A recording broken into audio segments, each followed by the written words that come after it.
What's going on, everybody? Welcome to Fully Unscripted, Episode 1. We had an episode last week, but it was under a different name because us two dumbasses didn't think of a name until this episode. So if you want to go over and check that out, we'll leave the link in the description below. We had the big dog himself, recruiting coordinator / associate head coach / tight ends coach for the Kentucky Wildcats, Vince Marrow, on with us. It's about a 20-25 minute interview. And we also get into some, kind of deep conversations about social media and different things like that. But we have a hell of a show for you here today. We had a wild week 2 of NFL football. We also had a crazy weekend of college football. We'll break down the Cats' win against Youngstown State and preview Northern Illinois coming up this week. We also had a great game the other night with the Bills and Titans, and that's slaughtering down in Nashville. Actually, it wasn't in Nashville. It was in Buffalo. So we'll get into that a little bit later. All of that and more, plus a 25 minute interview with Kevin Richardson from the Backstreet Boys. Hell of a guy. Had a show here in Rupp last week. Made time for us to come down here and sit. He was telling us, I only got like 30, 35 minutes, but the guy ended up sitting here for like an hour and a half, 2 hours.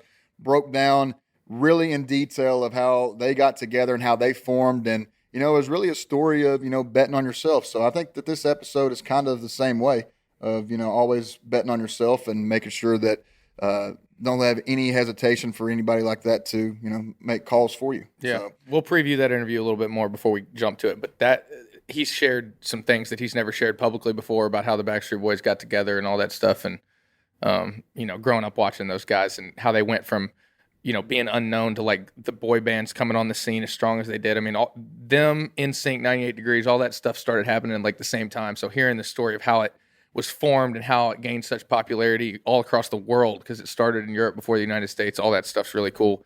And like you said, Kevin's a hell of a guy. He even stuck around and danced with us a little bit. He danced with Maria and her sister for a little bit and taught him even the new move in the Backstreet's Back dance. Yeah. So that was actually pretty cool. But yeah, like I said, we got a lot of great things to talk about. NFL news, college football news, interview with Kevin Richardson, and the worst sports podcast you have ever listened to begins right now. Let's go ahead and break down into what we saw this weekend from NFL Sunday. And one of the things I want to go ahead and get off my chest first is the absolute clown show that we saw in Cleveland this past weekend. The thing about it is it's not really anything crazy for me anymore, because as a Browns fan growing up my whole life with my family, going to Browns games since the 80s and seeing some of the features that build the factory of sadness from my own two eyes, at this point it's just more like, of course. Of course that happened. But let's just go ahead and break down into it. For people that don't know, the Browns got beat 31-30 last week, and it in a fashion that hasn't happened in over 2,300 NFL games. Hasn't happened in over, I'm going to repeat that again. Over 2,300 NFL games, this has not happened. So let me go ahead and break down what happened. So the Browns were up 7, okay? They had maybe 2 minutes left on the clock, going into a minute and a half almost. All you got to do is get a first down, knee it out, you win the game. The Jets have 0 timeouts at that point too. So literally the only thing you have to do is stay in bounds, get a first down, take a knee. Browns are 2-0, leading in the AFC North. Everything's good. And Kevin Stefanski, being a guy that's from the Ivy League, should be a smart little guy. But, it's the thing about it is when you get to Cleveland, I guess all the IQ kind of just goes out of your system. And but I'm also going to blame the elf on the 50-yard line. That's ridiculous. Here's my thing. They say that the Browns fans voted on that. I call complete bullshit on that. Me being a Browns fan and knowing so many Browns fans around the country, I just do not see true Browns fans saying, you know what? Let's just make an elf our mascot. Let's put a big, giant elf right there at the 50-yard line for everybody to make fun of us more than what they already do. I mean, the old school dog pound, still the dog pound to this day, you would think that they would just say, hey, you know what? We got the dog pound. We got this logo. Let's just go ahead and turn into, the dogs. Because at the end of the day, you got a couple dogs on that team. That's true, but I don't know which one's first or second. Is the elf worse? The Cleveland elf, is that worse than the penguin from Youngstown? Yes, absolutely. They're both pretty bad. Both pretty bad, but and those are two hard-nosed ass cities. I know, that's crazy. And you come up with those two things. How do you have the dogs, and you choose the? Never mind. I don't know, but it's Cleveland. It's Cleveland. There you go. They played never mind. Maybe we'll have Tim Couch on one day, and he'll explain it to us. We need to do that. We'll do that before a big UK game. What's what you think? Georgia? Georgia. No, let's do sure. Georgia's at home. We'll do it out of the stadium. Okay, cool. But anyways, let's go ahead and break down of actually what happened in that game. So like I said, the Browns had the ball. All they have to do is get a first down, stay in bounds, take a knee. Well, what happens is, I believe it was Kareem Hunt who bounced a run to the outside and ended up getting tackled out of bounds, didn't stay in bounds. And then the next play was inside the red zone. I think it was about the 15-yard line. It was either Nick Chubb. I think it was Nick Chubb. Nick Chubb runs one in for a touchdown. All he had to do was get down on one knee, out there at the 1-yard line. Just fall, run the clock out, everything's good. But that play where he went out of bounds was at like 2:02, right? Yeah, so 2 it minutes forced left. them to take the next down before the 2-minute warning. Then they had the fourth down after the 2-minute warning. So essentially it just it kept the clock it stopped the clock in order to give them the ball back with what, a minute 50? Well, I think they got the ball back with like a minute 37 left with elite Joey Flacco stepping in for the injured Zach Wilson. And the first play from scrimmage ends up being a busted coverage, typical Cleveland fashion. And then here comes the onside kick. The Jets recover the onside kick, and then they end up winning the game with 0 timeouts. They had 30 seconds left on the clock, end up getting in the end zone, beating the Cleveland Browns 31-30. So they were trailing 13 with 2 minutes on the clock. Yes. It was one of the craziest things I've ever seen. Well, Nuts. actually, I can't say it was one of the craziest things I've ever seen. Like I said, I'm a lifelong Browns fan, so it's more just like, it happened again. But there were so many other crazy things. That was the week. This week was the week of the comeback, man. We also had the Bucs came back on the Saints. We had the Dolphins come back on the Ravens. It was a pretty wild weekend, man. But also another crazy thing that happened, and I'm glad that I didn't actually go through with this. So for everybody that knows, head coach for the Troy Trojans down there, John Summerall, shout out you, coach. Love you to death, man. He was my linebackers coach my last year at UK. Ends up getting the head job. Great guy. Definitely the guy for that program to lead him to the next stepping point for that program. College game day comes to town at Appalachia State. They're playing Appalachia State at App State. Luke Combs is the game day guest picker. There's a lot of hype around it. And they come out and play a hell of a game for 4 quarters, man. I mean, they have a real gritty group, tough dudes.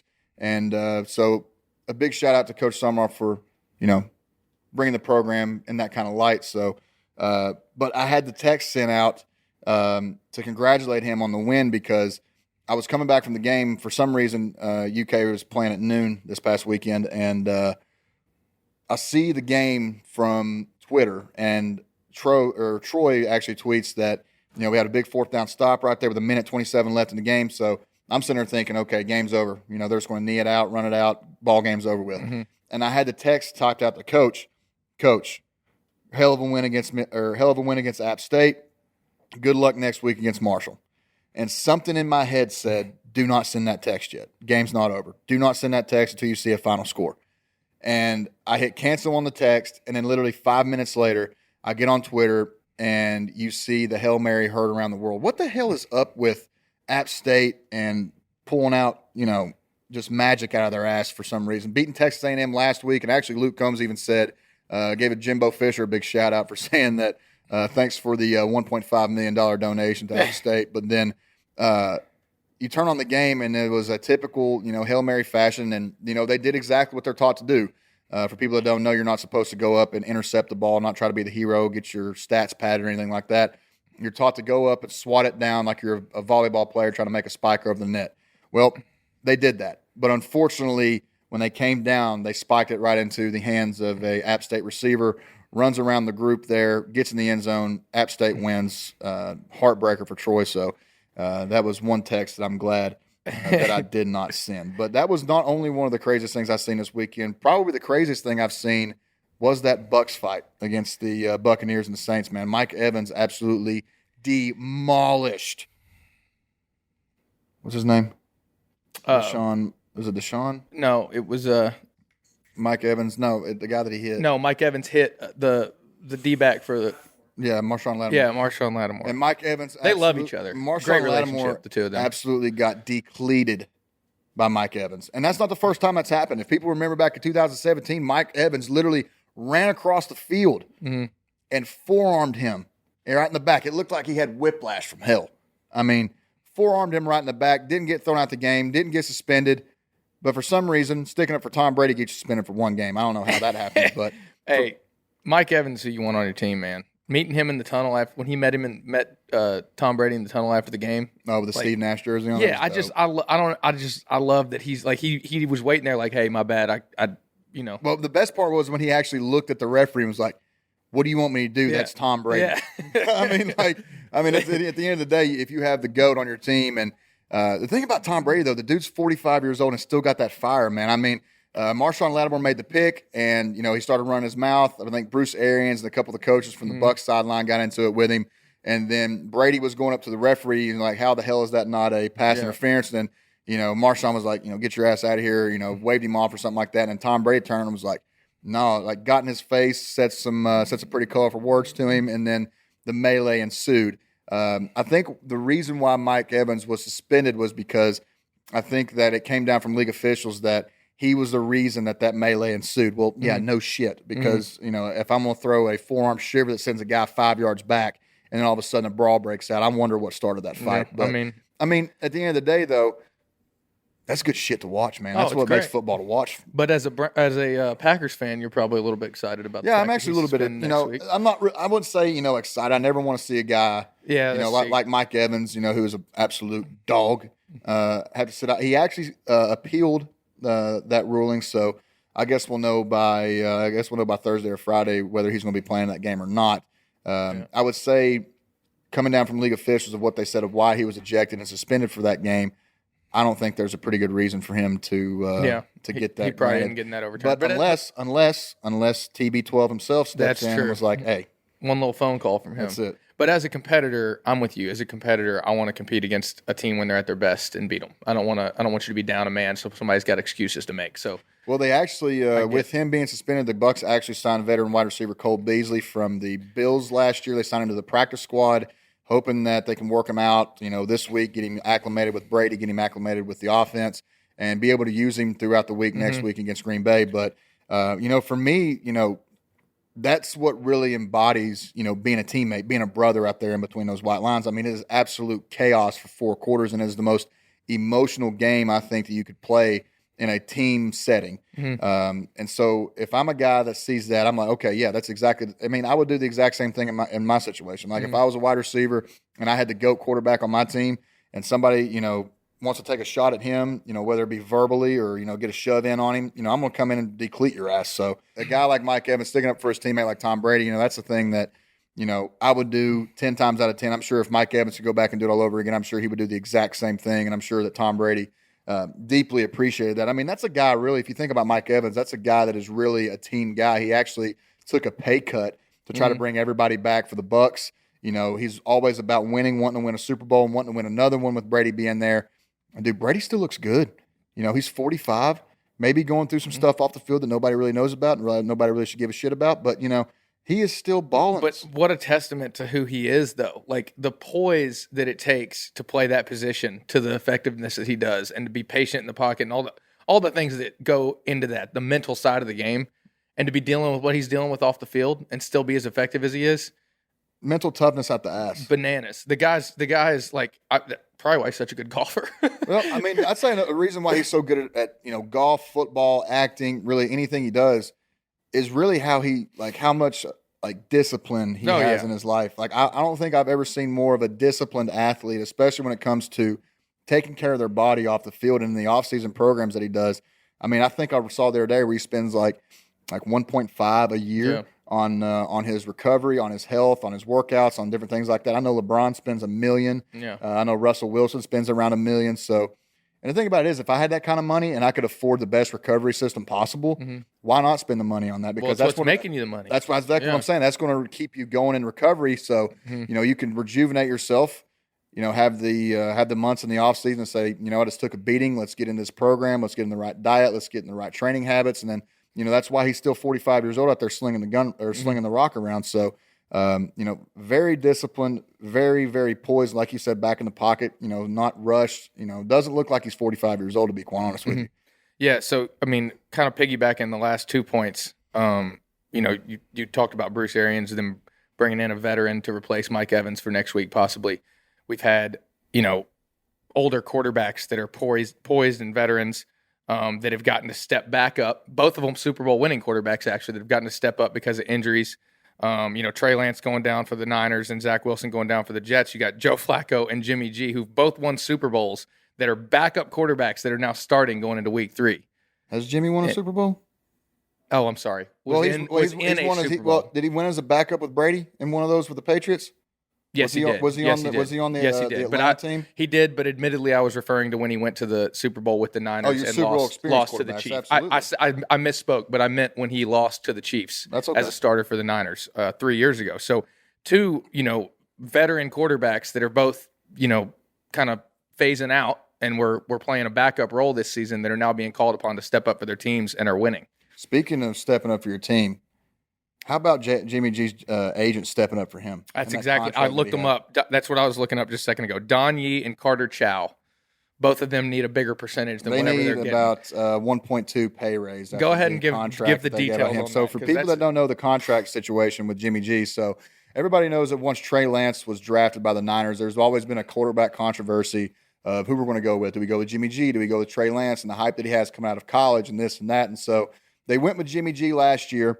And then in the offseason, everybody was wondering if they're going to stick with Jimmy G. Are they going to trade him? Are they going to give Trey Lance a shot? And then ultimately, they said, you know what, we're moving on from Jimmy G.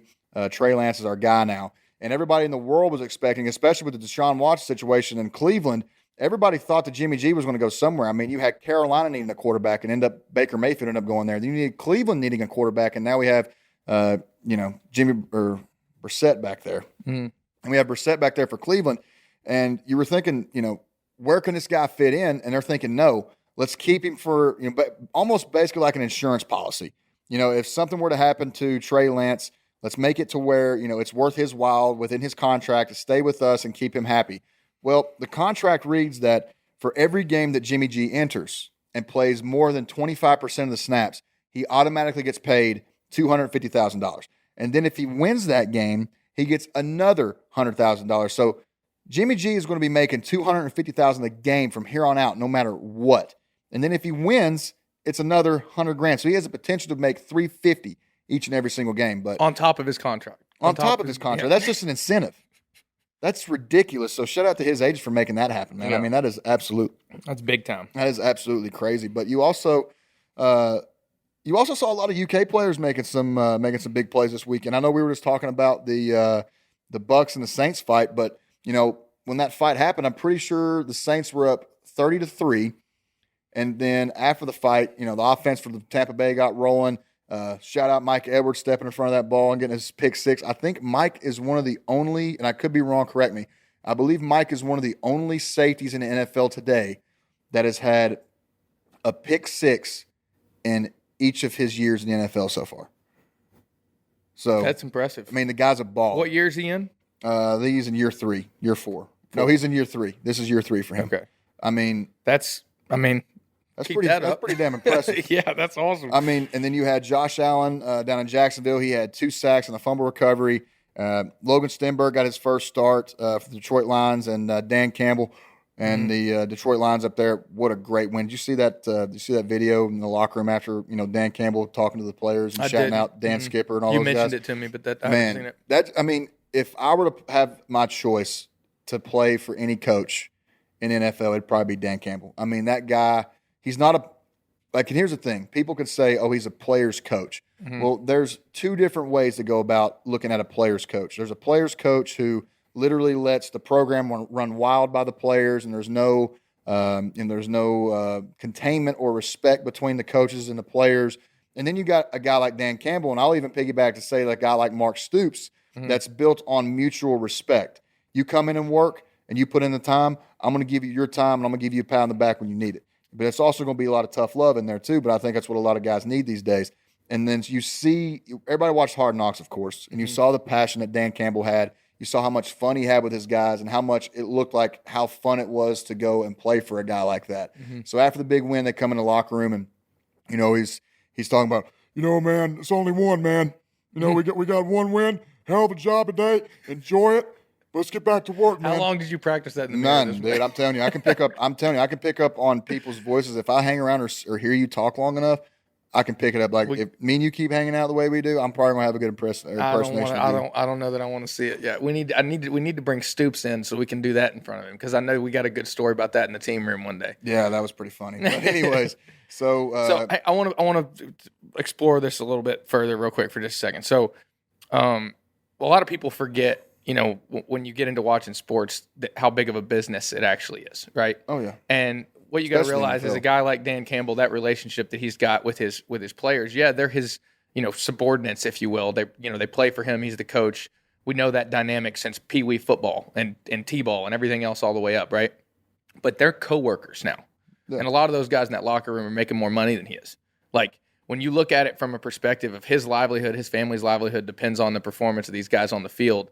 And they have to do it together. So once you reach that level, having an understanding and a mindset the way that he does, I recognize how it translates to the athletes in the locker room. I think that's extremely important to building the type of success over a long period of time that Well, it's just as a player, when you see a guy like Dan Campbell who truly cares about that program and truly wants to see that franchise succeed, and he will do anything it takes to get the Lions to where they are. It just makes it a lot easier and I'm a guy talking from the outside in. I could always ask Stenberg about this, but I'm sure me and Stenberg have the right frame of mind together as far as the way we look at things on the football field and from the locker room standpoint. And so I would imagine that Logan loves playing for a guy like Dan Campbell. But anyways, back to what I was saying for people that didn't see it. Dan Skipper, a guy that's been a journeyman around the NFL. He's played for a bunch of different teams now. Hasn't had his first career start, goes in and plays a position he's never played before and absolutely has one hell of a game. And in the middle of Dan Campbell talking about, we got one win, this and that, he turns and goes, hey, Skip, nice freaking job. And then you see, the emotion he wanted to cry, right? The camera panned over to him, and he just took his hands on his side and was looking around, soaking it all in, and was really just wanting to tear up. And all the teammates around him started to get chanting, Skip, Skip, Skip. And you could see how much that meant to him, that Dan Campbell and that organization had enough faith in him to put him in a position that he's never played before, and still goes out there and has a hell of a game. And like I said, Logan getting his first start there, so shout out to Logan. We'll have to get on some ducks here pretty soon, brother, in the offseason. But you also had a guy in Jamin Davis who hopefully will get on the podcast here soon. He had a sack against the Detroit Lions, so we had a little UK on UK battle there for that game. But another thing that we saw this past week, Aaron Rodgers still owns the Chicago Bears. He absolutely is the rightful owner, the rightful heir, if you want to put it that way for our Game of Thrones terms. That's right. He is the rightful owner and king of the North. King of the North. He is king in the North. Okay. King in the NFC North. That's what he is. You're right. Always. Right. And on track. Well, I wouldn't say on track for a back-to-back-to-back MVP, but he's got guys back in the lineup like Alan Lazar who stepped up big. In that win on Sunday night, you had a guy, Sammy Watkins, a veteran receiver, who stepped up big in that game. I think you had over combined 200 rushing yards in the running back room. So Matt LaFleur has done a great job of dissecting film, seeing what's been working, seeing what's not been working from week one when we went up there to Minnesota and absolutely got our brains beat out. But big shout out to Justin Jefferson on that game. That guy, I think he had more yards by himself than the Packers had as an entire offense. And so getting guys involved in different ways. So you saw a lot of jet motions that were, quick handoffs. You saw a lot of fly motion from the backfield. And you saw Rodgers out there just playing comfortably, calm, cool, collected like he always does. And Randall Cobb, another UK product, stepping up, having a big game there. And what was pretty funny, I don't know if it was Cobb that scored, but everybody got around the end zone.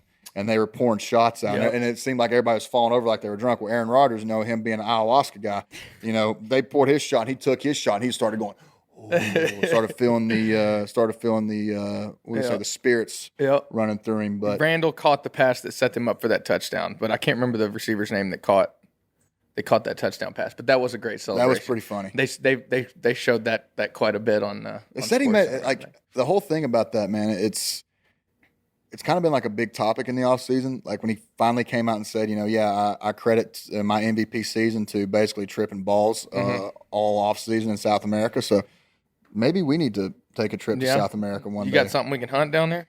South America? I'm sure we could find something. Hey, I know what Aaron Rodgers was hunting. He was hunting peace. Yeah, maybe that's what we need to hunt. In the worst transition in the history of podcasting, you mentioned all the rushing yards from the backs this past weekend. Yeah. Let's transition that to rushing yards for quarterbacks. So there were two big plays I know you wanted to talk about, Kyler Murray and then your boy Lamar. Oh, dude, that was nuts. So the Kyler Murray. Both of those were nuts. We'll start with Kyler because that can be short and sweet. But the Kyler Murray 2-point conversion ran how many yards? Some guy on Twitter, I don't know if it's correct or not, so for people that are watching this, please correct us, but I was going through the tweet from NFL or from NFL's Twitter page, and I watched the play. I was like, okay, that looks like a guy back out there in the Thanksgiving football 2-hand touch game, just out there running around having fun, maybe like playing at recess or something too. And a guy went on there and said that on a combined yardage, he ran 84 yards that entire play. But Bananas. the play itself was like 30 seconds long. Yeah, well, as a defensive guy, like what are they in a 2-point conversion set? They're like, probably in man, I would say, so being it's that close. so Or you're passing off in between linebackers, and so you have to have a spy on a guy like Kyler Murray, and you're trying to match up on routes, and really you're just trying to plaster coverage. I mean, at that point, once a play breaks loose like that, and it's a busted play, you got Kyler Murray running around back there, for his life and trying to direct traffic and get guys that are like, okay, the play that we called is over with. Now we're just trying to get open. It's backyard football. We're trying to get open. We're trying to find a hole. We're trying to get a Kyler in position to make a play. So when it ends up happening is that Kyler Murray ends up running around, and the next thing you know, linebackers, DBs, everybody's thinking, oh, God, we got to plaster our coverage, and then the next thing you know, Kyler Murray just scampers it in for, an easy 2-point conversion run. But, yeah, 84 yards total. I mean, 30-second 2-point conversion play, regardless of how far he traveled, is bananas to me. Because, I don't, again, I'm admittedly trying to learn as much as I can about the schematics of football. So I appreciate you educating me when you can. But it's bizarre to me that they're just kind of like, all right, we're just going to sit back and, because they didn't rush anybody, right? They had 3 they rushed 3. I mean, and on a 2-point conversion like that, 90% of the time it's going to be a throw, and it's going to be a short throw, because you only got so much field to work with. So you got guys back there, like I said, plastering coverages, making sure that every receiver, every tight end, every running back that's in the passing game is accounted for. And so, but the thing about it is, with a guy like Kyler Murray, you got to be accountable for him almost more than anybody else out there on the field, because that's the guy that's going to end up making the play. Whether it's going to be with his arm, whether it's going to be with his legs, he's the guy that's going to end up making the play, and that's exactly what happened on that play. But, yeah, transitioning into the other running quarterback that was, in my opinion, should be paid. I don't care if he's a Louisville guy or not. He should be paid. Pay the guy whatever he wants. I know they're basing it off Deshaun Watson's contract. I know that they've been trying to negotiate with him throughout training camp. And, I think Lamar's done a great job of really, shutting down that conversation when it comes to the media and really not letting that affect his game. He's just going to go out there and say, I'm going to bet on myself. I know what I can do. Let's go out there and do it. And what he did on Sunday was nothing less than remarkable. I mean, the guy, he was the first quarterback in NFL history to have a 75-yard touchdown pass and a 75-yard rushing touchdown, and he also passed Michael Vick for the most games as a quarterback with at least 100 yards rushing. So being in the conversation with a guy like Michael Vick, and you got to remember, too, Lamar Jackson's only been in the league for 6-7 years. And you're talking about Michael Vick's whole career. Yeah. And that's the guy that really paved the way for, running athletic quarterbacks like that. And so, big props to Lamar, because that's a guy, like I said, bet on himself. And he's a guy that went on, he gained 18 pounds in the offseason. Tell that story real quick that you've told me in the past about him being the most athletic freak on planet Earth and me stepping on the field with him? Correct. Yeah, that play. Because a lot, I mean, there, don't get us wrong. There's, with my basketball perspective, his football perspective, he obviously was a lot more in the action in the actual game scenarios than I ever was. But the rivalry within, those two programs, and really any of the programs that we face, in collegiate athletics it matters. Like that emotion is there. But at the same time, there's a mutual respect for the athletes on the other side of the field. So I think it's I don't know if there was at that time. You still have a respect for his athleticism. I have respect for his athleticism, but I'm telling you, like, me talking in this microphone about it right now, there's a different mindset if I'm out there on the field. Well, you have to be. You're in competition. But I'm just go ahead with the story. But I think it's worth telling that. So we were playing Louisville. This was my sophomore year. So this was after we beat Louisville my freshman year. That's when Lamar won the Heisman. And so they came to UK the next year. And for people that remember, that's when we had that brawl breakout. And actually, it was Lamar and Jay Jones that was started that whole thing. And shout out that boy Denzel for picking up that trash can and throwing it. I mean, we had a great talk with Mitch Barnhart the next day about that. But that was probably one of the more funny / crazy things that's happened in my collegiate career. But anyways, after the fight or whatnot, it's late in the game. I'm backing up at this point. Like I said, I'm just a freshman, or no, I'm a sophomore. Still don't know the playbook at this point. was still worrying about being an all-SEC beer drinker and not an all-SEC linebacker, so didn't know my playbook as well as I should have. That's a note to all you young guys out there. Get in your playbook. Don't worry about anything. It'll come.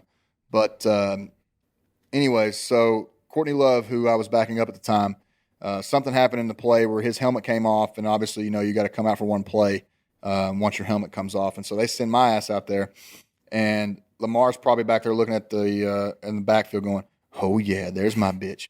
And runs a read option, comes right at me, and I'm sitting there thinking, just do something. Just do something. Don't let him, make you look like a complete idiot.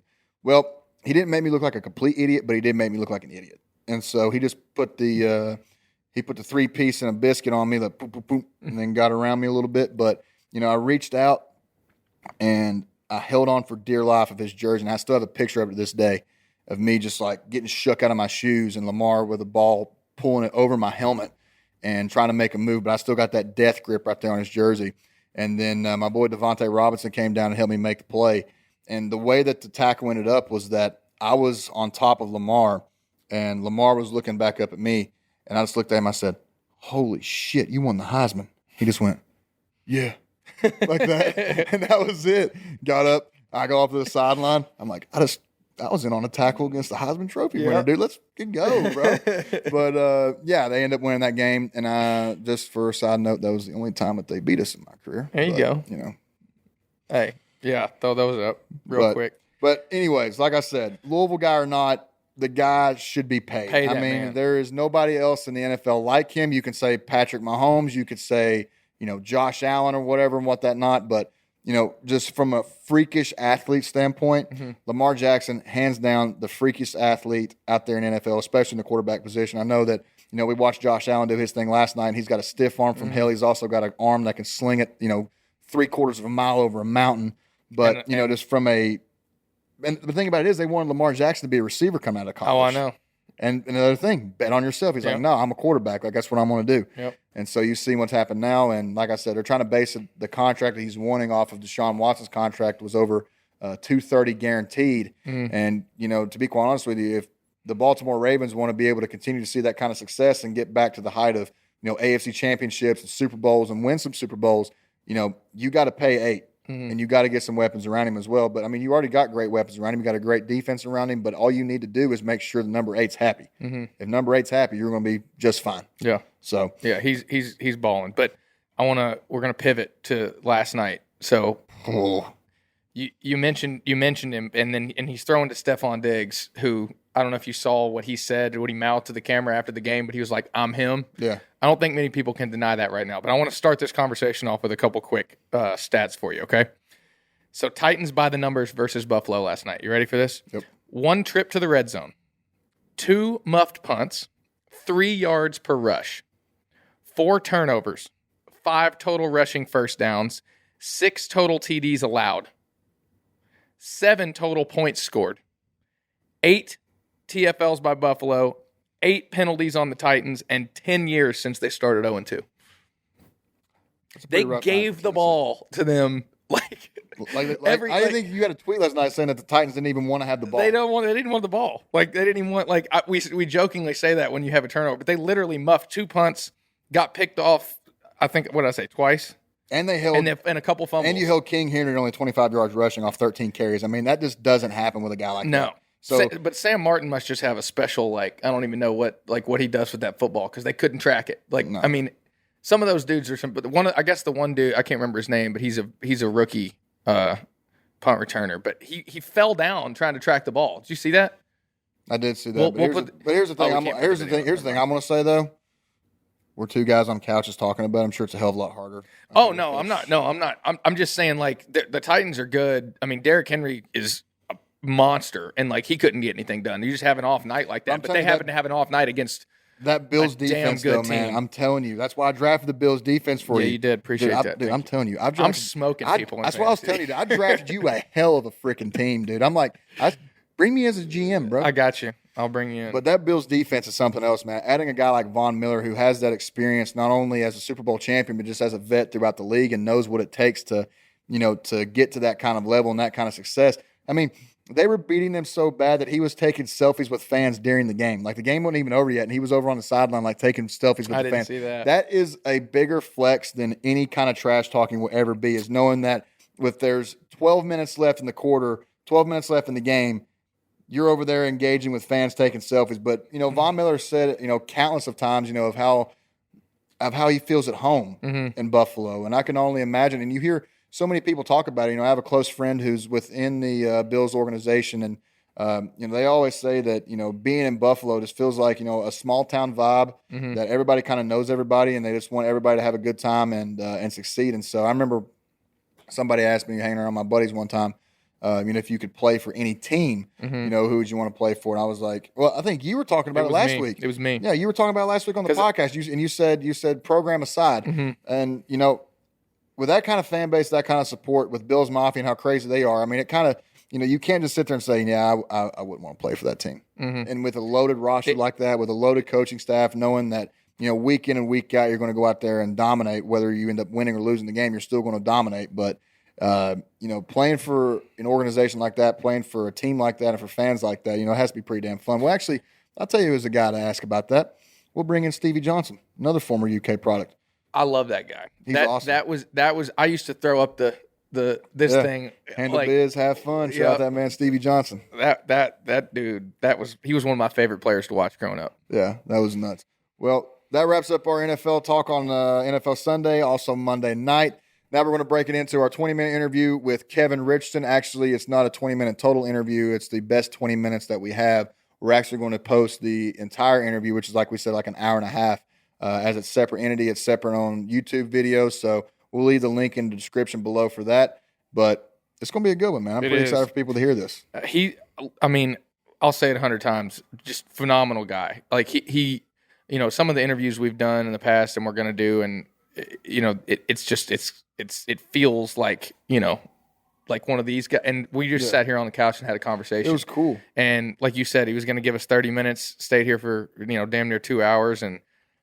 Just shared life stories, and like that's the kind of people you want to hear those things from, because that's the kind of vibe we want to give off to. Yeah, 100. That's how we want the podcast to be. We want to, we're in the man cave, hanging out, having a conversation. But you look at somebody like him, and these big stars, these big athletes, and all the publicity that they get, and you kind of forget that they're human beings with passions and things that lie outside of what you see on camera. So he dives into that a little bit, and some of his preferences in watching some UK games and how that works with him traveling on the road and everything. So it's a phenomenal interview. We're going to include a couple segments of it in this podcast, but we'll drop the full interview on the YouTube channel as well. So take it away. Enjoy our interview with the Backstreet Boy himself, Kevin Richardson. Absolutely. Ladies and gentlemen, joining us now, fresh off the show last night at Rep. I'm sure you guys absolutely blew the roof off that place. Kentucky Music Hall of Famer. I'm sure a lot of us were conceived after one of their concerts back in the day, probably myself included. But more importantly, you're looking at one of the Buc-ee's Restaurant Player of the Week for 15 tackles against Pineville back in the day.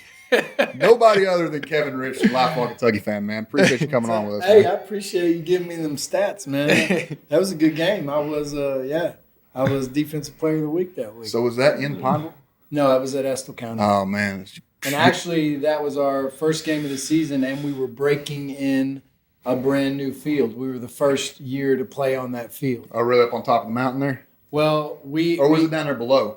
It was down below, yeah. So it was right out beside the school. We used to have to play our games in town in Irvin by central office, where the central office for Estill County schools were.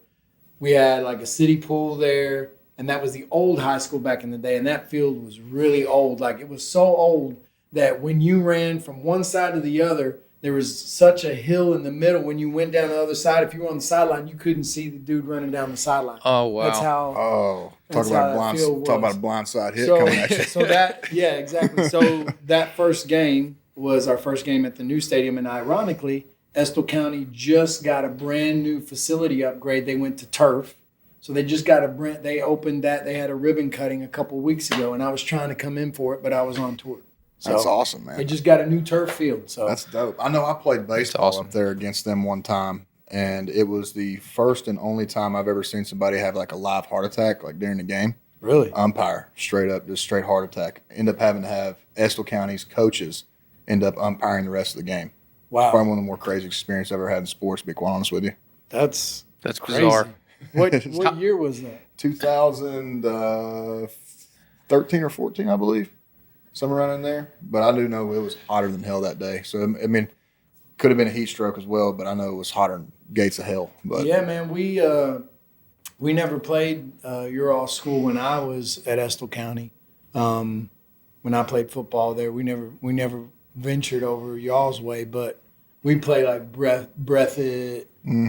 We played them Wolf County pretty much every year. Nicholas County, Lincoln County. Okay. Yeah. So I know that area pretty well. Yep. I got some good hunting land up there. I bet you do. Completely honest with you, like I obviously know your guys, your band, your music, and everything like that. But like I didn't grow up in that era of when you guys were really, you know, really popping. And so, and I know that like back in those days, you know, different record labels and different companies would try to put different people together and, you know, form a band like that. Was that really kind of how the Backstreet Boys was put together? Or was it something you guys were just boys and you're like, hey, you know, we're pretty good at this. Let's see if we can make something out of it. Yeah, no. So the way we all got together is after I left Kentucky in 1990, moved to Florida, got a job at Walt Disney World. I didn't know if I wanted it. My brother was at UK, and his sophomore year, he didn't know what he wanted to declare as his major. So he's like, I'm going to take a few years off and figure out what I want to do. And so when I graduated, I didn't know what I wanted to do. I just didn't know what I wanted to do. I had some talent, you know, I could sing, I could act, and I just didn't want to go straight into college. And I didn't know if I wanted to go to college at all. So I was working odd jobs around here in Lexington and over in Danville. I lived with my brother for a little while in Danville, Kentucky. I worked at Admart over there in Danville. I worked at the Briar Patch as a busboy, which was a steakhouse over there in Danville. Then I moved up to Lexington, and I was working for Evergreen Lawns, cold calling people in the middle of their dinner, getting cussed out on the phone. And so my mom and dad had just been on a trip to Florida. They went on a cruise, and their cruise left out of Cape Canaveral. And while they're on the cruise ship, they talked to the entertainers on the cruise ship. And they're like, our son is a talented musician, singer, actor. You know, what would you guys what would be your advice to him if he wanted to get in, you know, to the game? And they're like, well, Orlando, Florida, and Miami have a lot of opportunities for entertainers, actors, models, whatever. And that'd be a good place to start. So when they came back from their cruise, I went home to visit my dad. And he's like, son, we just came back from that cruise. And he's like, you have an aunt that lives in Jacksonville. He's like, you go down to Orlando and maybe put in some resumes and see if you could get hired down there. So my buddy and I that were working at Evergreen Lawns together, it was a Friday. We'd just gotten paid.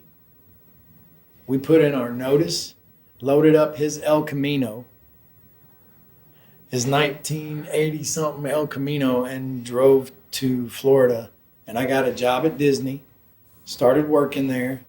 And while I was there, there was a thing on the green room wall in the break room.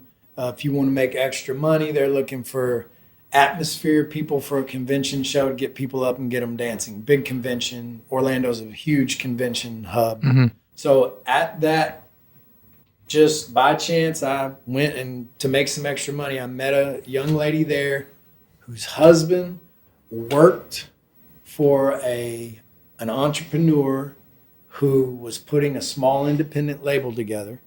She was making fun of my Kentucky accent, and she was from New York, and I was making fun of her accent. And she asked me, you know, what I do while I'm here, whatever. I said, yeah, I'm an aspiring songwriter, singer, musician, and I'm just down here. And she's like, my husband's boss has a singing group, and one of the guys isn't working out. I think you'd be perfect. So I was like, So I got her information. She got mine. I sent her a headshot and a resume. Then I ended up meeting with this entrepreneur. His name was Lou Pearlman. You all can Google him and watch. There's a American Greed story on him. Y'all can watch. Really? Yeah.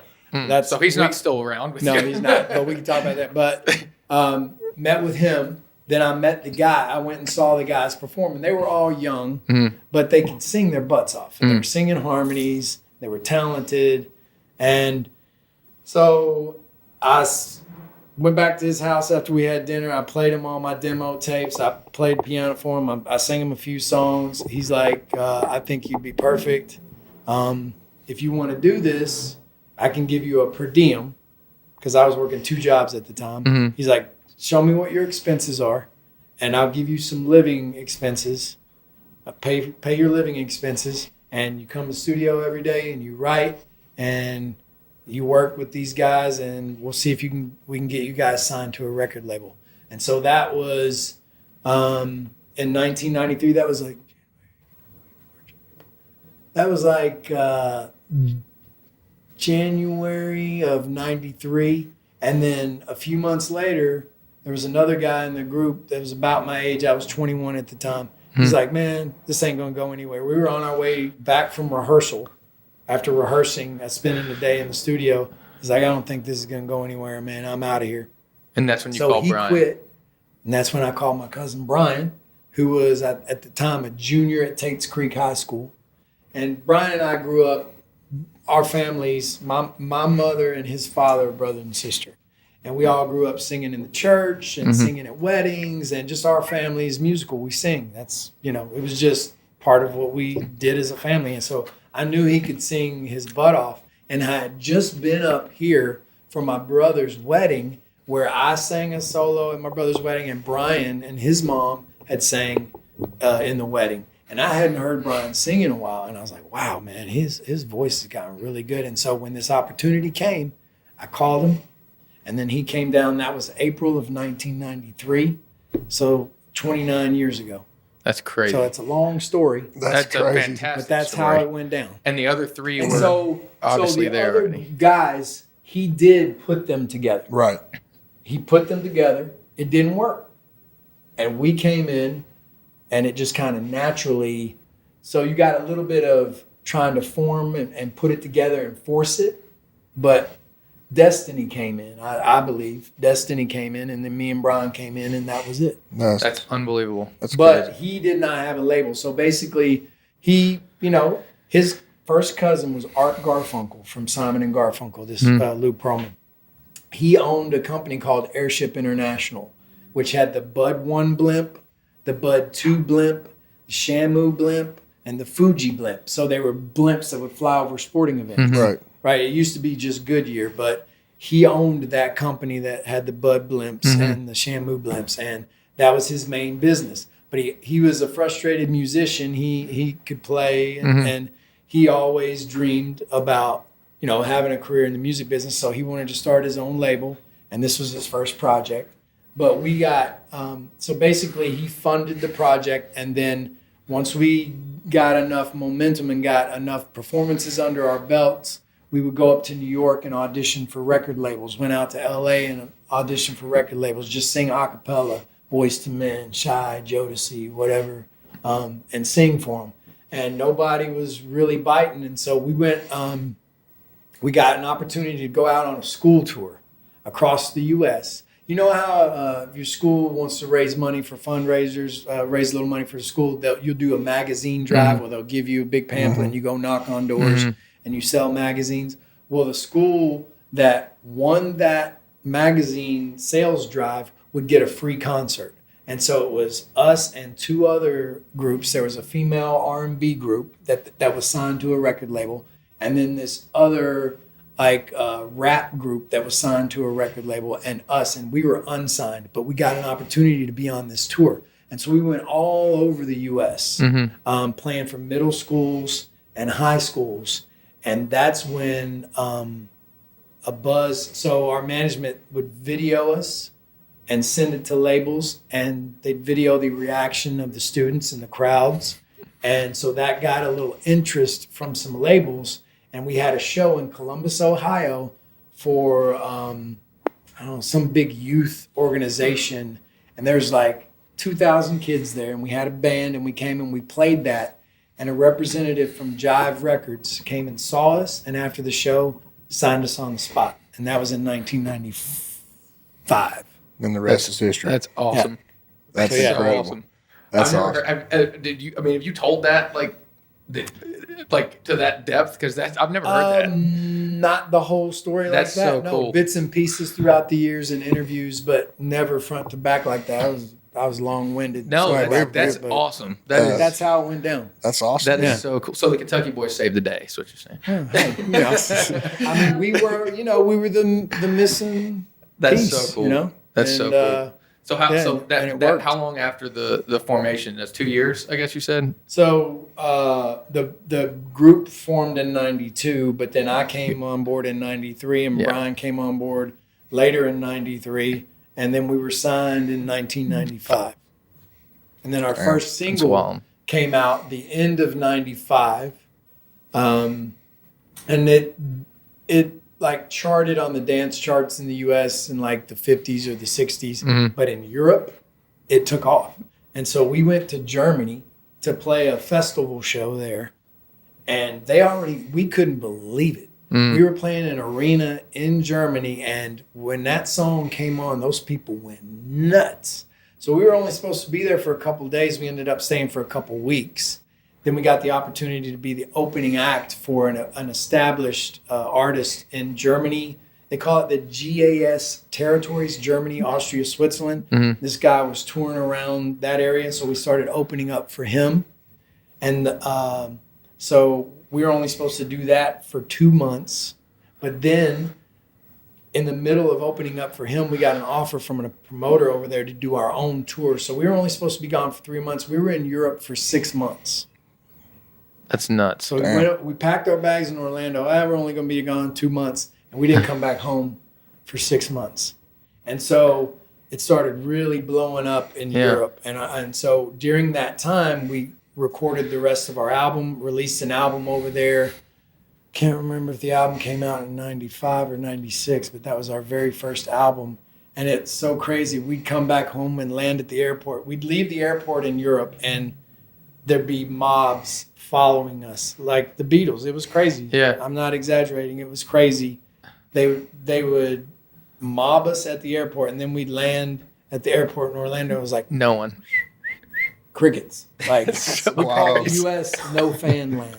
Oh, That's man. so crazy. That's kind of weird how that works out, though, because I remember Tyler Childers having a similar experience like that. Yeah, because I remember so many stories of him saying that, not really was everybody was picking up here, but, guys in East Kentucky, we knew him, so we would always play his stuff. But then he'd go over to, Denmark, Germany, somewhere like that, and then everybody would know his songs just from the SoundCloud stuff that he was putting out at that time.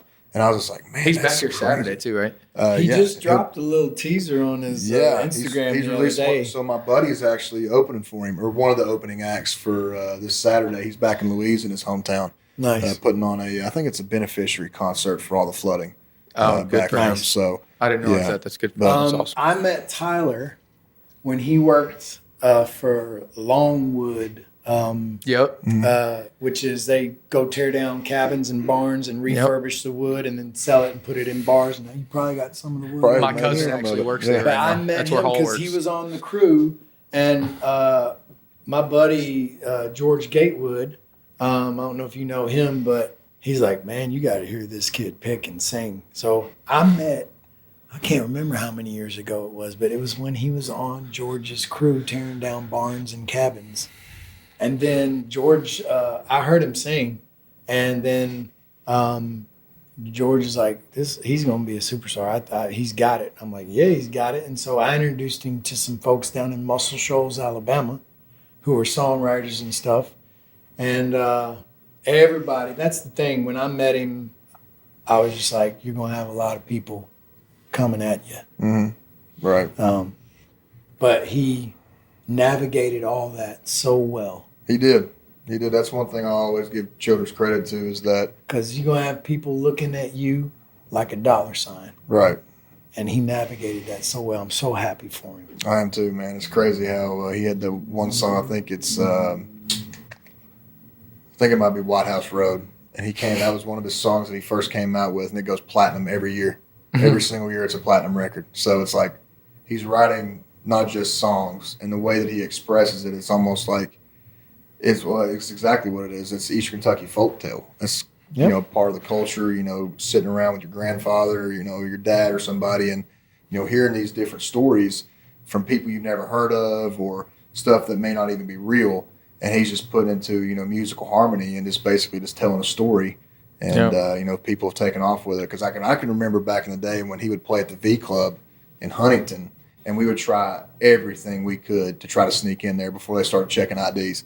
So it was probably one of the more fun experiences watching him, ascend to where he is now. And so I actually won a pool party. My buddy it's crazy how like the world comes back together.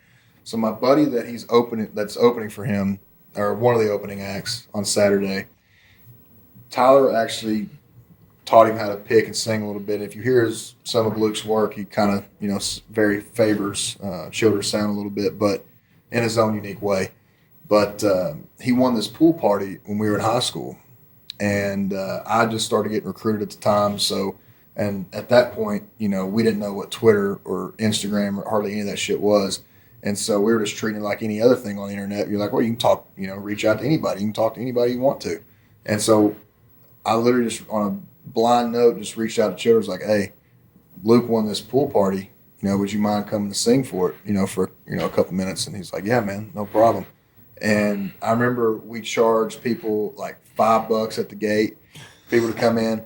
And there's still a video of an unreleased song that he's not released yet, of him just sitting on top of a picnic table in the middle of the Paintsville City pool, just singing his heart out. And it's probably one of the more cooler experiences I ever had. And now 2 years ago when I go to Rupp Arena and see he sold the whole damn thing out. Incredible. And it's just beautiful, man. So big shout out to Tyler Childers and man, Louisa, Kentucky. But, my wife, I was on the road and he was playing a room in Los Angeles. We live in LA.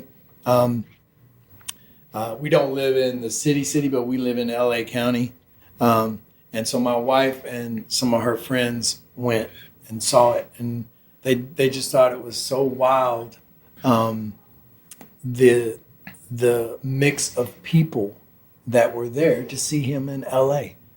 This boy from Kentucky out of the mountains to see him in Los Angeles. She said it was beautiful. She said there were a lot of posers in there though too. No, I guarantee with their it. Cowboy hats. I was about to on. say, look like that's good off the Yellowstone set. They got their pearl snaps, and they got their hat was fresh brand spanking Hey, I'm new. telling you, man, you wait when we start going downtown in like November, December, around that time. We're going to see some Yellowstone posers down there. Hey. I'm going to call them out on it. I'm just speaking I of like me some posers. Yellowstone now. I do. bro. Yellowstone's I've been watching it every night. And You haven't finished it? No, I've already they've finished been playing Tyler's music. It's so awesome. Awesome. Unbelievable. There's like 3 or 4 of his songs in there. Wasn't that scene where they were dancing in the paddock was Lady May? Yep. Oh, that was good.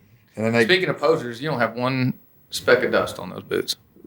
posers. So this thing's about to bust out of the damn scene. What are you talking about? I got these with CJ Conrad. Did you get anything last night? What do you mean? Did you go? Oh, I went hunting, yeah. No, I didn't see anything. Did I get some though? Yeah, I got some. There you go. I didn't kill a deer, but I killed me a turkey. But I mean, it's not like spring turkey hunting, but at least it'll eat. Yeah. But I actually got these boots. These are the only pair of cowboy boots that I have.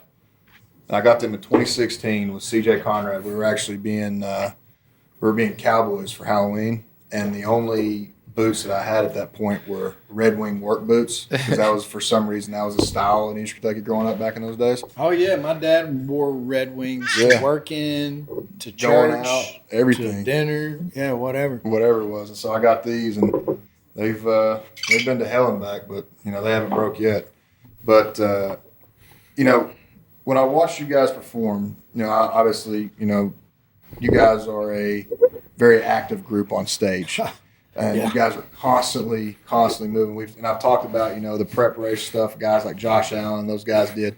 What's the preparation physically that goes into a show like that you guys do day in and day out? So, just to give you an example, during COVID, we didn't do anything, right? We were touring. We were already on this tour. We'd already put it together.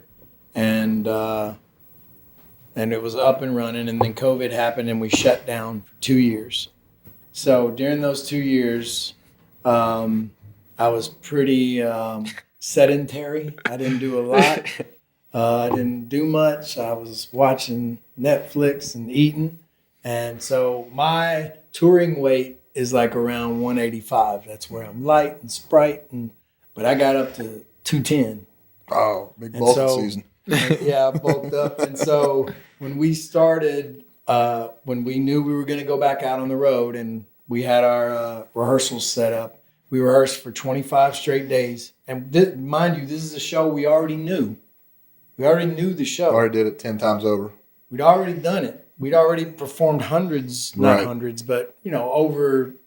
I mean, we'd already done a leg in the U.S., and we were in South America on tour in March when the world shut down, March of 2020.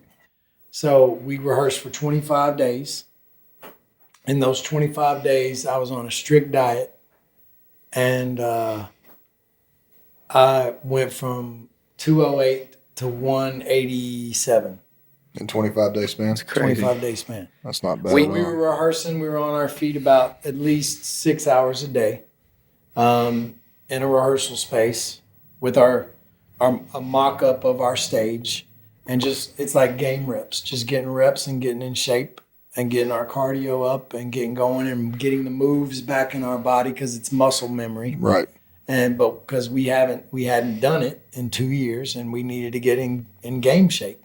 But when we're putting a tour together, we have a lot of creative meetings. We talk about the set list, what we want to do, what songs we want to do. We had a new album that came out in 2019. So we know that our prime catalog, we've been blessed to have like 13 legitimate radio hits. So that is a blessing. So we know, like, if I'm going to see my favorite artist and they don't play my favorite song of theirs that was a huge hit, I'd be disappointed. Even though we've played them thousands of times, they want to hear that, and we want to give them what they want. So we give them those hits, and then we mix in little sprinkles of our new material, but not enough to turn the audience off, but to introduce them to our material that we're proud of, that we just created.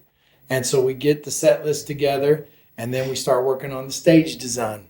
Like this set right here. It's beautiful. What do we want the show to look like? What do we want the set to look like? And now you have big LED walls and content that you can have behind you. So we want a set that's versatile, that each song kind of looks different and takes you on a journey. And then it's like, okay, well then you have up-tempo songs, and then you have mid-tempo, and then you have ballads. Well, how do you work that all in so it's like peaks and valleys and it keeps the audience interested? Because if you have too many slow songs back to back, people will be getting up going to get a beer. Right.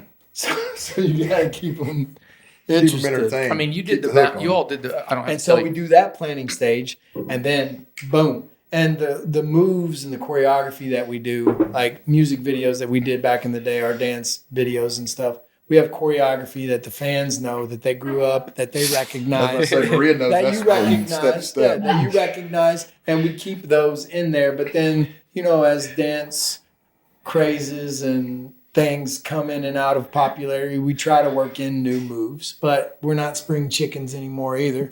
So, like back in the day, we used to do back handsprings, and like we used to do kip ups where you lay on the ground and flip up and stand on your feet. We can't do that anymore. So, and then we go into a rehearsal phase, and the rehearsal phase is usually about at least a month to a month and a half. I got you. Now, going back to what you were saying there about keeping the crowd involved, now, and kind of going back to Childers and what he did at Rupp, that kind of reminded me of, that was when Sturgill Simpson was the headliner for that show. And that was when Sturgill came out with his, I guess you could call it psychedelic rock album that he came out with. Yep. And a lot of people were there to see the old Sturgill Simpson, and how you were talking about, give the fans what they want and then trickle in some of your new stuff. Childers had the place sold out. And I noticed maybe 3 or 4 songs in that people just started leaving because, they didn't like the new vibe that Sturgill was on. Personally, me, I loved it. But, they were there to see, the Sailor's Guide to Life album. They were there to see, so many different of his old stuff that got him to where he was. And so I've always wondered how you trickle in some of your new material that maybe fans aren't used to, or maybe the fans have, maybe wouldn't even consider, that particular person or that band to have that kind of sound. Yep. And to see how they react to it. So it's cool to see or have your because I perspective on it. completely understand as a fan of music, like there are albums from my favorite artists that, I just wasn't into. Mm-hmm. But I still like, that old stuff. And so we take that into consideration when we're putting our set list together.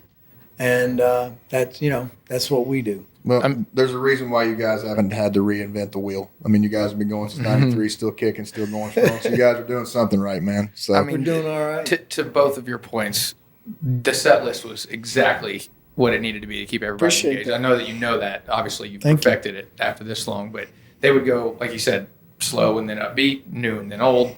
The mashups at the end, the videos, and pulling the lyrics from all the old music. Like, you need to see the videos that they were putting on the screen towards the end, especially before the encore was pretty special. So it was it draws that nostalgia out though, right? You're like, oh, it's coming, here we go. Yep. What's crazy is so last night, it's a hometown show, and our whole production staff, they know that it just means more, right? Mm-hmm. When you're playing your hometown. I said last night, this show means a lot to me. I said, it's like the SEC. It just means I was literally about to say that. He did say that. Once again, thank you to Kevin for sticking around and hanging out with us. Like I said, we'll drop the full interview as a separate YouTube video. We'll leave the link in the description below. But, just hearing a guy talk like that and the passion he had behind what he does, and especially for the passion he has about Kentucky football, man, it was just so cool to, sit down with a guy like that who's, been around the world. He's been in front of the, the biggest names and the biggest lights and the biggest stages. And, for him to come down and just sit down like he's just one of the boys with us for, an hour and a half, it was really cool. And just hearing, after we got done interviewing him, talking with his boys that was here with him, saying that, hey, the reason why he did that was because of, how comfortable you guys made him feel. It didn't feel like, he was coming in to record just another podcast. It just felt like he was coming to sit down on a couch, and talk to you two. There just happened to be 2 microphones in front of him. So, thank you again to Kevin. Thank you to his entourage, his buddies, for I guess lending him to us for a couple hours. And like I said, we'll have the full video linked up here pretty soon. But I guess I just got to say, he's got incredible style. Yeah, I was about to say, speaking of style, where the hell did that hat come from? Kentucky branded.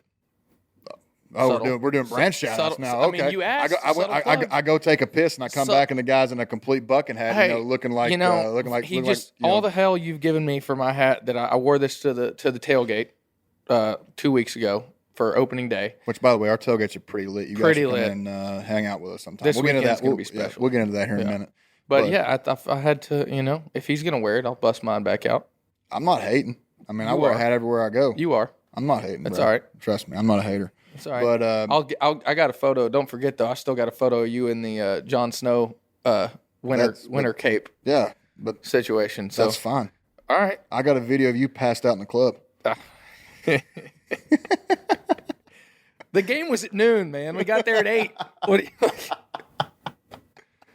What am I? Oh, man, that's funny. But speaking of the game, we have UK last weekend. They beat Youngstown State. Coach Stoops, Coach Merrow, and half of our entire coaching staff's, not I'm going to say alma mater, but their hometown. Well, I guess, Merrow did play for Youngstown State in basketball. He told us. I did not know that. I didn't know that either. And he was like. He's a dog. Yeah. I guess why they call him the big dog. But it was from an offensive standpoint, and I'll get into what Coach Stoops was talking about in his weekly presser this week, it really just seemed like, very inconsistent at times, especially if we're playing an opponent like Youngstown State, and not taking anything away from Youngstown State. I'm just saying, there should be a dramatic difference in playing the FCS and playing the SEC. And so, like I said in last week's episode, it just seems like we can never come out and just dominate like we're supposed to from start to finish against an inferior opponent. It seems like we always play down to our competition's level, and for some reason we just can't get it going. But I will say this. That was also the 6th straight quarter. I will give a big shout-out and a big props to Brad White and that Kentucky defense because, that is 6 straight quarters of football that they have not given up a single point. So they've pitched a shutout for 6 straight quarters. And the thing about it is, it's not by chance. Coach White, is a guy that, week in and week out is putting everything he can into that defensive playbook and that defensive scheme to where, putting guys in position to make plays. And you got guys out there like DeAndre Square, like Jaquez Jones out there directing traffic in that middle. And you got like J.J. Weaver, who unfortunately went down early in the game with an upper body injury. They came out and said that it is likely not a season-ending injury, but it is a week-to-week basis thing. So, we hope J.J. gets healed up and get back out there because he is one hell of a player. And you got a guy like Jordan Wright on the other side of the defense who's a great edge rusher, a guy that can really hold the edge and not anything allowed outside of him, real tall, long, lengthy, and be able to make those kind of plays. And so, in our interior defensive linemen, they're just big dudes. I think, in my honest opinion, you have probably one of the best front sevens in the SEC East, if not the SEC. But, let's not overlook Georgia because, Georgia's still Georgia, folks. In these first 3 games, it looks like Georgia has not missed a beat. And they had 15 players drafted last year. That's scary. 15. And I think 7 or 8. No rebuilding time at all. No. All it is a reload. That's all it is. They're just literally just picking from a cherry tree of talent that they can just insert in there. But, that's what Kentucky's trying to get to. And I think they're getting there, step by step. And hopefully, within this year or next year, you're seeing the Cats play for a SEC title down there in Atlanta. But, until that happens, all roads go through Athens, in my opinion, in the SEC East. That's not even your opinion. That's a fact of the matter. Factual matters. But we are number 8, and we do got a big game this weekend. So yeah, huge game for some reason. It's at 7 o'clock, and then against Northern Illinois. Let's take a number 8 Kentucky Wildcats against another FCS opponent, and let's kick them off at 7 p.m. But then next week, let's go down to Oxford, Mississippi, where you have 2 top 20 teams. I get that it's a homecoming game for Ole Miss. I get that. We have homecoming games too. Last year was against Ole Miss. That was a 7 o'clock kick. And let's play them at noon. Technically, 11 a.m. because they're on Central Time. Yeah, I wanted to go, but it's hardly worth getting down there. And no, dude, I saw I've been seeing on Twitter of the way that it's set up. You're having to take shuttles from your parking lot to the game. Yeah. And there's no tent setups or anything like that. It's not normally that place, if we had a day to get out there and, do a show and a couple interviews and things and go enjoy ourselves on that campus, that's fine. But 11 a.m. kickoff, anyway, we'll talk about that next week. But you also have Chris Rodriguez coming back in that game, though, too. For that game. That's going to be huge because, like we were talking about with the inconsistency of the Kentucky offense, Coach Stoops said he was kind of disappointed in the undisciplined play. You saw a couple penalties. You saw kind of a couple things that obviously he wasn't pleased with. But, with this new offensive line, man, I just think it's going to take time for those guys to gel. And, we've got a great running back room, man. You got Cavassier Smoke, who's been running his ass off against Florida, played a great game last week against Youngstown State. But, hopefully when Chris gets back in there, hopefully the offensive line can really gel and open some holes for him and get him deep inside the second level there for him to be able to make plays and hit the ball in the end zone. But, Northern Illinois, this should be, I think we are a 26.5-point favorite. I believe that the over is set at 51 or 53. I can't remember which one it was. And to be quite honest with you, if the offense continues to play that they are and the defense continues to play that they are, I'm probably going to take the under in that. You were going to take the under last night too, weren't you?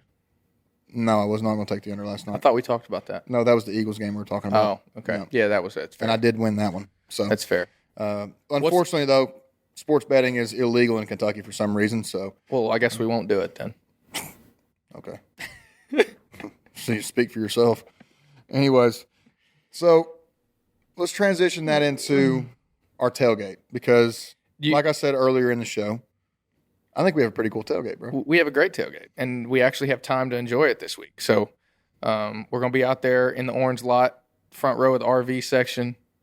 Actually, this is perfect. This leads perfectly into your posed question for the week. Exactly. 5 tailgate essentials. So let's just toss back and forth. Are we going to go 1, sure. 1, 2, 2, 3, in 3? order. Okay, and so from 5 down to 1? We can go 5-1. Okay, 5-1. Oh, that's tougher, actually. That is going to be tough because it's going to be like least important to most important. So the question is top 5 tailgate essentials. So we're going 5-1. 5 being the least, 1 being the most. We made this way more difficult than it needs to be. Yeah, I think we just did too. It's going to require a lot of thinking. All right, just rattle them off. Let's just name off. Five things you need. Name them off. 5 things you need. First thing you need. Cold beer. Got to have cold beer. What? That's number 1. I need 1 beer. Doesn't matter what Another it is. beer. What? 2 beers. What? 3 beers. We 4. can do the whole thing. All 5. right, go ahead. List goes on and on. Next thing you need. Got to have good food.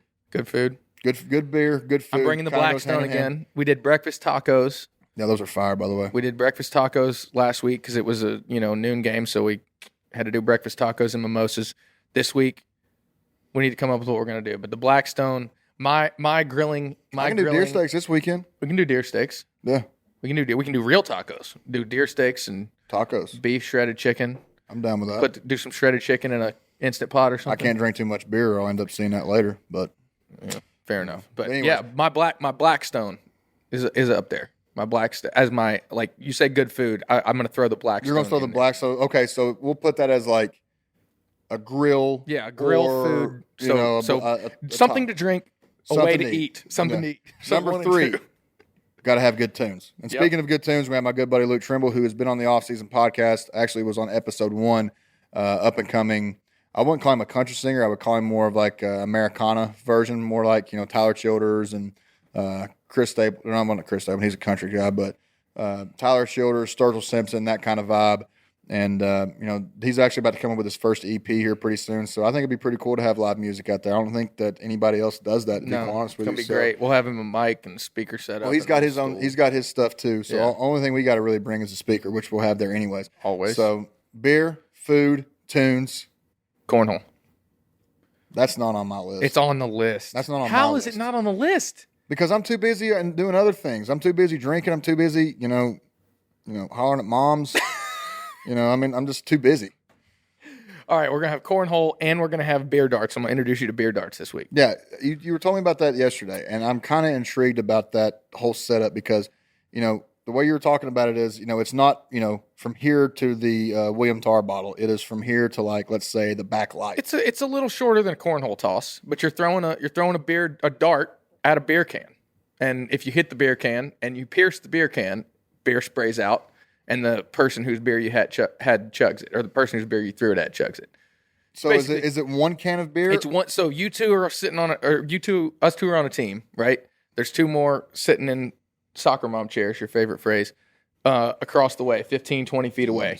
So you have a dart, I have a dart. We have 1 can sitting between us and between the chairs. So I get a toss, you get a toss. Oh, so there's 2 cans. There's a can on our end, a can on their end. Okay, And I each got of you. us That makes more get a sense. toss. And if you pierce 3 cans, first 1 to 3 pierced cans wins. It's fun. Okay, Very I'm cool with basic. that. So you're That going. was So really that's, loud. so that's your number that 4 pop right there, Brandon. That's your number 4. That's my number 4. Okay, Well, so but cornhole, like drinking game, some kind. And number 5 for me, obviously, you got to have your boys. Got to have your friends. Yeah. Obviously, got to have you. Got to I'm not have trying to do Maria. that by Got to have my myself. boys back from home. We really try to bring it to where in this tailgate is where we want everybody to come and have a great time. We have a great beer sponsor. Shout out to Country Boy Brewing for giving us the opportunity to bring.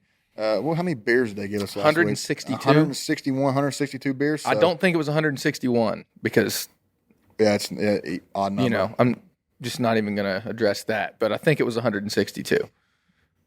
Was math your best subject? Fuck no. Absolutely not. No, the only reason why I had the major that I had in college was because I wasn't required to take a single math class. Actually, I did take a math class because I think everybody at UK at least has to take like Math 101 or like Math 111 or something like that. And I barely passed that thing. So It was 168. 168 beers? Mm-hmm. Damn. And we drank about at least 100 of those things. Well, I wasn't quite sure how many we drank, but then we came back to an empty cooler. Yeah, So- we got jumped. We got jacked. We That's got all right. beer jump, Hey, dude. That's crazy. I hope you enjoyed them. They were Yeah. great. Yeah. We had all different flavor profiles in there. Yeah. So shout out that boy DH. Hopefully we can get some more up there for everybody to enjoy. And like I said, we have live music, we have some good food, and we just want to have a good time, good vibes before the game. And it's my second year as a fan, so I'm really kind of new to this tailgating thing. And for me, it's actually been pretty fun so far. So hopefully we can keep it going and have a good time with it, because like we want to do with this show, like we want to do with everything that we do, we want to build it up to be bigger and better each and every time that we do it. So it's gonna be a hell of a time. And if you come out, if you see where we're at, if you want to stop by, come tell us your opinion on why we're wrong about what we talk about on here, because we don't know what the hell we're doing. We're just giving our opinion, our perspective, and trying to have some fun with it. All right, we got to finish with one last question. Yeah. Oh, yeah. This Pose is the last question. This is going to be a good one right here. Favorite sports movie character. And why? So you go first. You may go first? Yeah. Coach, excuse me, can't speak. Coach Herman Boone, Denzel Washington from Remember the Titans. He's top 3 in my list of all time. You know what? It's crazy you say that, because I actually got to meet the actual Coach really? Boone, and I can't remember that coach's name, but yeah, I played on an all-star team when I was in middle school, and we were down in San Antonio, Texas, and they were one of the presenters for a dinner that night, and it was actually pretty cool to go up and actually meet the guys that they had the movies about. But for me, it is probably going to have to be Booby Miles from Friday Night Lights, just because of the aura of that guy and the confidence that he had in himself. I mean, you heard his uncle up there talking to scouts. He can run, he can catch, he can paint your back porch, and he can walk your dog. And he can pass. So, I mean, it's tragic of what happened to him. And obviously, if people actually know the story, the movie and what actually happened in real life, kind of, doesn't match up at all. But, from a movie standpoint, how much confidence he had in himself, one of the greatest athletes of all time when it comes to high school football movies, in my opinion, or sports movies in general. So, but, a close second would probably be Bobby Boucher, the water boy, just because I felt like me and him kind of had that same connection of just being a complete lunatic out there on the field. Adam Sandler, I saw another video. You see videos of him walking around like looking like he has been stuck in the pandemic for a decade and a half. But I just saw another one of him wandering through Philly or something. Funny, one of the funniest little video clips ever. He's like eating an ice cream cone, and like he's just like one of the more normal dudes. He does not dudes. care about anything, and I love it. No. I absolutely love it. He's like, I think that's what makes guys like him, like especially people with status. Yeah, if they present themselves as just a normal human being, I think a lot of people can relate to him better. He's got to be one of the most lovable like celebrities. Period. He's just a regular dude.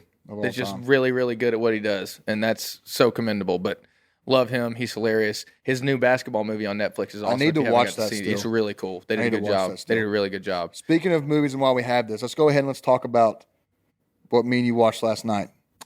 Game of Thrones? Oh, I watched it on Sunday. I don't know what you were doing. You said you rewatched it last night, because I called it. I rewatched it last night. Okay, I called and had a question, and you were like, "Oh, I'm about to rewatch it again." I did. That's so who turned on who in the wedding? Who do you think? I think that Sir Kristen Cole, who is Rhaenyra's sworn protector / White Cloak destroyer. Yeah. I think that he just kind of hit his tipping point. That's what it appeared like to me, because. But wasn't it the guy that had a? Yeah, how are you going to word this? All right, let's see here. I'm going to let you. Didn't he beat the shit out? The guy didn't even have a face after he got done with him. No jaw, no nothing. Teeth. He was just mush, just no face whatsoever. So for everybody that knows, the original Game of Thrones, they had the red wedding scene, and then for spoiler alert for people that haven't watched it, there was another wedding. Another wedding, another joining of houses that, didn't end too well, but it wasn't a complete slaughtering, like I was expecting it to.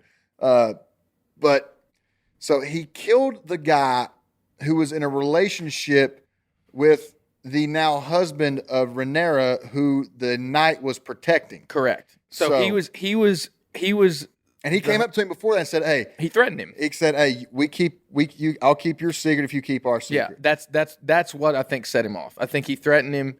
And he felt like his guards came in, though. Like, they just rushed the door, and next thing you know, like, I didn't see anybody like try to make a move or a sword get pulled. I just saw soldiers come in, and then the next thing you know, that dude just beating the living shit out of that guy. I think that I think the queen had something to do with it, because you were talking about how she came in with a different dress. They intentionally didn't show it clearly happening. So that. They're leaving some of it up for interpretation, at least so they can probably play back on it later. I'm sure we'll find out early next week. But I don't typically get into fantasy shows, but I'm obsessed with this show because it's just the storyline is they always have outthought me, and I love trying to figure out the plot line. So I'm obsessing over this because I think that entire scene was inserted because it's showing that like his allegiance is to his Sir Kristen Cole's allegiance is to the word that he gave to the vow of chastity and to stay. He broke that. That's what I'm saying. And he felt threatened when he already felt so guilty about it that he straight up confessed to the queen, and she spared him. And then you have this other guy coming in. I'm going to rewatch this. You have this other guy coming in that's the sworn protector of the he left him after after he came up and basically threatened him, he left, and then the guards rushed in. No, I think he jumped. There was a commotion in the crowd. Promise you. Okay, I'll check back again. Check back because give us your thoughts on this too. But it looks like he was like the blonde guy was pulling a knife on him. Mm-hmm. So was it him that turned on them, or was it the queen? I'll have to check. Because even in the preview for season 5, so the queen. Who was the Hand's daughter? Don't they come from a royal house? Yes. And their colors are green, right? Yes. That's why she wore the dress. That's why she wore the dress. It means that it's the banners they fly before war. Mm-hmm. Okay. So maybe she has something to do with that. She might. And then I watched the preview for episode 5, or was this episode 5? This was episode 4. Okay. So I watched the preview for episode 5, and if you noticed, it flashes forward like 10 years later. Mm-hmm. And which sucks because Millie Alcock did such a good job playing Rhaenyra. But here's the thing, though. We've already said that she's already getting renewed for season 2, so like they have to put flashbacks in there, but still, she was such a dynamic character. Anyway, go ahead with your plot. In the preview, you see the queen's son, who's a blonde-haired Targaryen, wearing green while he was training or fighting Rhaenyra's kid, and I also saw a pretty wild theory that.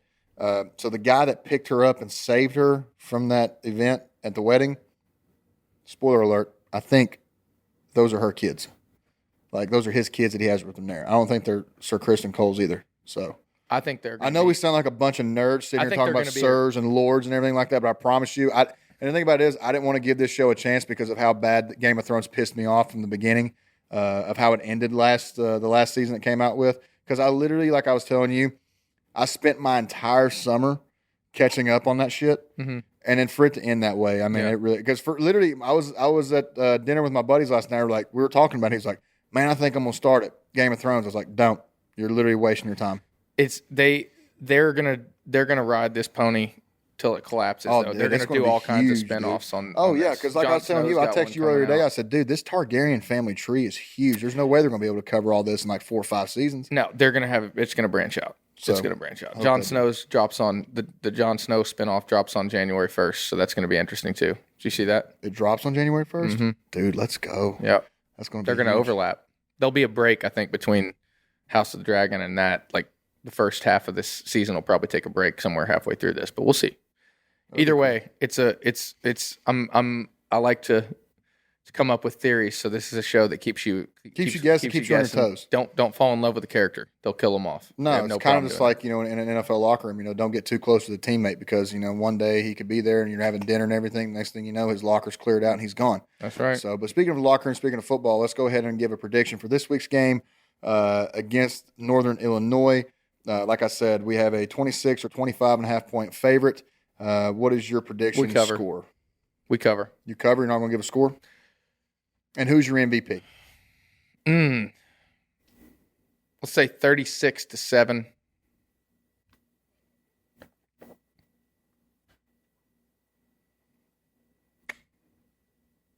Cavassier smoke. Okay. I'm going to go 27-10. We do cover. Actually, no, we don't cover. 26.5. Yeah, we don't cover. Yeah. No, we're not going to cover. That's the thing, though, dude. Wait. Okay, go ahead. Good teams find a way to win. Great teams cover. Mm. So we got to find a way to be a great team. You said it's 26.5? Yeah, 26.5 point favorite. Now, if I say 27-10, that's a 17-point win. Yeah. So, yeah, I don't think we're going to cover. But I think we are going to win, like I said, 27-10. And my MVP is going to be Dane Key. actually, because, Kid's balling. Kid is an absolute dog. He's actually one of the first UK receivers to have a touchdown pass in the first 3 games of his career, I think since like 2007 or something like that. And the kid's a true freshman. 13 true freshmen played in last week's game. And here's the thing I'll say about these true freshmen. These true freshmen came in as grown-ass men. If you got 13 of those dudes out there playing, like I know we got a young team. I know we lost a lot of guys to the draft and maybe in the transfer portal, yada, yada, yada. But if you got 13 true freshmen on any side of the ball at any position coming in. And we're number 8. And you're number 8 in the nation. That's like what I'm talking about, that cherry tree of talent that we'll be able to pick off of, for years to come. So hopefully we get to that point. Changing the culture, man. Hopefully our predictions are right. Hopefully we get the win this week. I'm looking forward to another great NFL weekend, man. It's going to be another good one. It's going to be fun. We're going to kick it off right early on Saturday. I can't wait. Early Saturday. What time are you thinking? 11. Shit.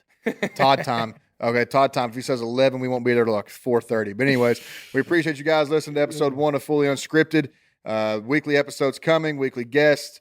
Going to be a lot of fun. If you have any suggestions, any questions you'd like to see within each episode, please leave a comment below. You can direct message us. Todd, go ahead and give out your Instagram and Twitter and all that stuff. At TOD_LANTERIII, because I'm the third. I really need to change that. I really need to change it. It's getting... We'll talk to a branding group, see how we can do that. But anyways, you can follow me on Instagram at CashChannel56 or on Twitter at CashChannel15. Don't hold anything I say on Twitter against me because I say some pretty stupid shit just like I will on here. But we enjoy each and every one of you tuning in. Without you, it wouldn't be possible. We want to thank our man Brandon Arve behind the scenes for making this happen as well with all the cool cuts and edits that he does for us. So we'll be back next week with another great episode, and we'll see y'all then. Take care. I know this is how you wanted to spend your night. You act like you're kind of holding a broomstick. Okay. Right? Okay. Boom, boom. Yeah, so that's how we start talking. Boom, boom, boom. Pop. Cat. Cat. Boom, boom, boom. Cat. Boom. Hot. You know this part. Oh, so incredible. I love that I know what's going through his head now. Then we all come together. Then it's just like a reach and grab. That's the part I don't know. That's the part that we added that is not in the music That I noticed. So that's why you don't On stage. Okay, hurry.